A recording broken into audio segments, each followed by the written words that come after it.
చంద్రబాబు నాయుడు ఏం చేశాడు, లోకేష్ ఏం చేశాడు, పవన్ కళ్యాణ్ ఏం చేశాడు? వీళ్ళ డప్పులు వీళ్ళే పెట్టుకుని, వీళ్ళ తమ్ముళ్ళని వీళ్ళే పోగేసుకుని, వీళ్ళ దండలు వీళ్ళే తెచ్చుకుని, మరి ఇవన్నీ ఏంటి? ఏబిఎన్ రాధాకృష్ణకి, రామోజీరావుకి, బిఆర్ నాయుడుకి వీళ్ళ కళ్ళు మూసుకుపోయినాయి. నాని గారు తెల్లారి నిద్ర లేచినప్పటి నుంచి రాత్రి పనుకునే వరకు ఎప్పుడు చంద్రబాబు నాయుడు గారి గురించి, లోకేష్ గారి గురించి, పవన్ కళ్యాణ్ గారి గురించేనా?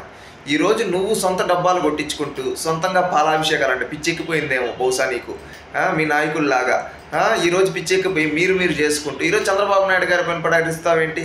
ఈరోజు నువ్వేదో పాలాభిషేకం చేసుకుంటే అక్కడుంటే నీ ప్రజలు నిన్ను మొహాన్ని చూస్తుంది నవ్వితే, ఈరోజు చంద్రబాబు నాయుడు గారి గురించి, రామోజీరావు గారి గురించి, ఈనాడు అంటావు, ఆంధ్రజ్యోతి అంటావు, బిఆర్ నాయుడు అంటావు. తెల్లారు లేసినప్పటి నుంచి సాయంత్రం వరకు ఇదే పనేనా? నువ్వు 4 సార్లు గుడివాడకి శాసనసభ్యుడివి, 4 సార్లు శాసనసభ్యుడికి ఎన్నికైన నువ్వు గుడివాడ నియోజకవర్గంలో ఏ మార్పులు తీసుకొని వచ్చావు? 20 ఏళ్ళగా నీకు అధికారం ఇచ్చినందుకు దానికి సమాధానం చెప్పు. అదేవిధంగా నువ్వు పౌర సరఫరాల శాఖ మంత్రిగా 2 సంవత్సరాలు పనిచేసావు. ఆ మంత్రిగా నువ్వు తీసుకొచ్చిన రిఫార్మ్స్ ఏంటి? దాని గురించి మాట్లాడు.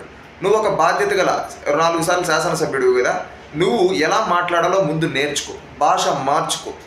చంద్రబాబు నాయుడు ఏం చేశాడు అంటున్నావు, లోకేష్ ఏం చేశాడు? లోకేష్ గారు ఐటీ మినిస్టర్గా ఉండేటప్పుడు అనేక కంపెనీలు తీసుకొని వచ్చాడు. నువ్వు పౌర సరఫరాల శాఖ మంత్రిగా ఏం చేసావు?